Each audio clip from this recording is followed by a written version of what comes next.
If you watch the mainstream media today, you may almost be convinced that Russia invading Ukraine is NATO, or America's, or even Trump's fault. And why not even Putin says it's NATO's fault? And Nazis, which if you watch said media you know are swarming America right now, why not Ukraine? In this video, I will show you why that is untrue, and lay out the real reasons Russia invaded Ukraine. Well, I'm going to debunk that NATO part. We all know that Nazis are sneaky bastards. They could be in South America, Antarctica, or even on the moon. Who am I to find out if they are in Ukraine? First, let's start by debunking this idea that NATO was about to establish a foothold on Russian borders, and that this sudden threat prompted the invasion. Well, in 2004, Estonia and Latvia joined NATO. They share a large border with Russia, host NATO bases and weapon systems, and are, as the missile flies, a similar distance from Moscow. So to claim that Ukraine would foment this threat is to ignore that it already exists to the north, and Russia did nothing. Not to mention NATO is a defensive alliance, yes, aimed at Russia, but with no interest in aggression, especially militarily with Russia. In fact, it's against the interests of many NATO members altogether, because of the dependency on Russian oil and other material goods not easily replaced like aluminum and wheat. Furthermore, Russia was betting on those dependencies to help it get away with the act. I don't think anyone expected USA sanctions to go as far as they did, or that NATO-EU would be as unified in enforcing them as they have been so far. The main reason being Europe's energy dependence. So why did Putin risk all this leverage to stop a problem that already exists in another place? Even if he wins in Ukraine, the NATO problem persists. The premise is laughable. Also, if his long-term goal is to push into NATO countries, then he's made a grave mistake in leaving himself wide open to them in a broader war. And this was before we saw how ineffective his forces have been in Ukraine. So the idea that Russia will continue on after Ukraine to invade NATO territory is also laughable. Not to mention the Russian BTG or Battalion Tactical Group is not designed for a high-tempo war with NATO. Instead, it was supposed to be augmented for urban warfare. Let's talk about the nukes. Will Russia use them? There's a saying in Russia that Putin himself has used, "What good is the world without Russia?" It is for that reason Russia has nukes and why it also won't use them. I know this may be hard to believe, but Putin isn't crazy, and his invasion of Ukraine was done in an attempt to preserve Russia's future. So finally, let's talk about why he really did it. My favorite quote from Catherine the Great is, "The more a man knows, the more he forgives."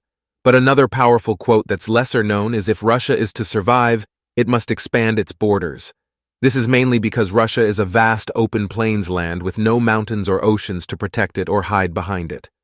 It is due to this fact that the Mongols were able to conquer and brutally govern over Russia, driving it into isolation and poverty, or that Germany was able to launch a lightning invasion that hoped to reach Moscow inside of 4 months, and almost did, getting so close as to see the lights of flashes from Moscow's anti-aircraft guns.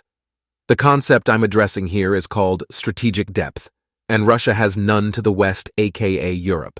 So geographically speaking, in order to secure Russia's borders, it must expand to the edge of these plains and take control of natural barriers and the gateways between them. There are in fact 9 of these gateways, but for the purposes of our discussion I will point out that Ukraine has 2 of them that led into their territory, one being south of the Carpathian Mountains towards Moldova, and the other being north, with the only other natural barrier between Europe and Russia being the Dnieper River that cuts Ukraine in half. I think we'll find out that this river is very important to Russia as this conflict unfolds, but it also happens to be here that the first people to be called Rus, Kievan Rus to be specific, are found. They are the offspring of Swedish Vikings and the local Slavs, so in fact, Ukraine is the motherland of the motherland, the birthplace of the Russian people. It was, in fact, the Mongols ruthlessly sacking the southern cities of the 13th century, Kievan Ruses, that forced a migration north to Moscow, making it grow in dominance until Ivan's bloodline was eventually able to free and unify Russia by the mid-15th century. Now, I know this little bit of history may bore you, but understand Putin is an avid scholar of history and knows that those gateways have been used at least 50 times to invade Russia, and also holds in his heart and mind that Ukraine is Russian, and understanding that is important. Also, Putin was working for the KGB 30 years ago, when the dissolution of the Soviet Union made Ukraine an independent country. So historically speaking, Ukrainians are Russian, and their lands are key to defending Russia and providing its strategic depth. Putin views it as his legacy to bring it back into the fold. He acted on his ambitions in Chechnya, often called his first invasion, where he quickly reincorporated Chechnya back to Russia, and Georgia in 2008 was also invaded. Coincidentally, Georgia had two breakaway provinces that Putin chose to recognize. So Putin has shown clearly his goal to reunify the Russian Empire, of which Ukraine is traditionally a part. But this alone, of course, is not the reason. It merely establishes Putin's belief, not why now, or why an invasion, instead of using a puppet state protocol like in Belarus.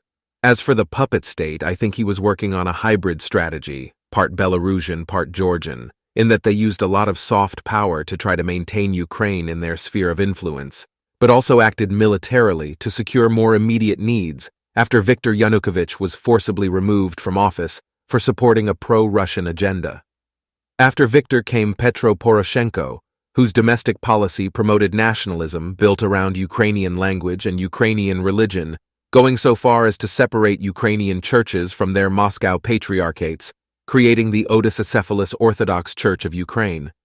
This northern revolution plus suppression of the Russian culture are what led to the separation of southern Ukrainian regions, Donbass and Luhansk, who are traditionally heavily culturally Russian and speak Russian as a primary language. So we can see how the stage has been set, and we can see how Putin could politically think he may be able to convert the populace, but let's look a little deeper. Russia has a population of 145 million, and it's in decline. Russian military service required for males, and as such, Russia's military will reduce in size as time progresses and its overall population declines. Ukraine's largely culturally Russian population of 43 million starts to look like a good stimulus, and sure enough, we see Russia often only allowing civilians to escape along corridors to Russia, or Crimea, and Crimea is the jewel of Ukraine. Its rich black soil is some of the best in the world, with cargo ports in the Black Sea, and just off its shores, vast oil and gas reserves have also been identified. Remember that Russian soft power relies heavily upon oil and gas exports, as well as wheat. This is why Russia couldn't wait and annex Crimea immediately. Today, Russian-controlled Gazprom is already extracting the resources from offshore, but in order to utilize the agricultural capability of Crimea, Putin must turn the water back on, and that's why I think control of the Dnieper River will prove to be a goal for Putin, at least in the south. But furthermore, I think Putin wanted to landlock Ukraine to fully consolidate the Black Sea resources.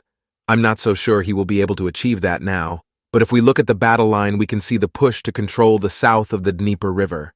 So in conclusion, Russia is a dying empire seeking to revitalize through conquest, and Putin is an emperor looking for a legacy to gift his empire. Ukraine offers all he could hope for a revitalized Russian populace, as well as the food and energy to sustain it, the doubling of his soft power, and yes, strategic depth, at least to the south, a grand legacy indeed.